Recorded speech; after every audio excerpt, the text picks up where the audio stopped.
Hey everybody, happy Cyber Sunday. Michael Farnham here. Hope you're doing well.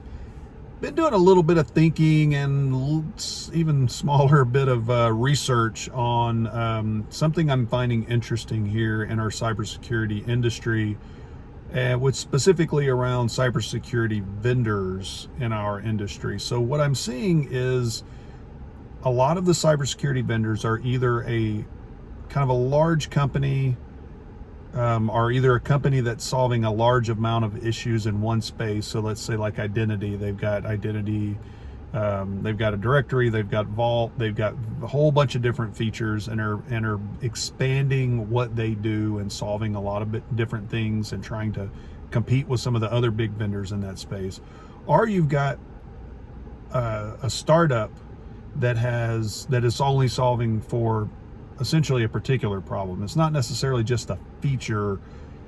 There are some vendors like that just kind of have a feature that's, that could be used for some other problem, but they have a lot of features, but they're still small. They haven't expanded out, and I just don't think we've ever had this number of startups in an industry ever. I haven't done that research, but probably, I think anecdotally I find that to be true. And the reason I bring this up is you've got this kind of a big gap between the two. And what you're seeing in those startups is that they haven't had the time to solve for a bunch of different issues, or put a bunch of features in their product that they are solving for whatever that is in a very particular way. And you could have somebody else trying to solve for that same problem in another way. So let's say, for instance, I wrote a blog post about this at Set Solutions not too long ago. I had a customer that was looking for API security solutions.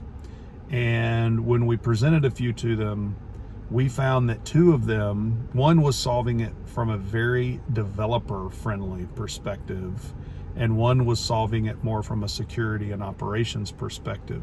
So the security and operations kind of focused vendor had a lot of discovery options. They were really good on the ops side of integrating with the API gateway, that kind of thing. The developer-friendly one was solving it more from integrating into the development environment of the developers. It was more focused on the code itself and being very developer-friendly. But there's a very good chance that this customer is going to buy either of those. They probably won't get both. So what they're going to be left with, and this is my, where I'm kind of advising them, is that you need to think about this from the perspective of if you've only got one line item in your budget, then you're only going to be able to get one or the other if you don't have the money to do both. And you're going to end up with a significant feature gap, and you're actually not going to get your complete problem solved.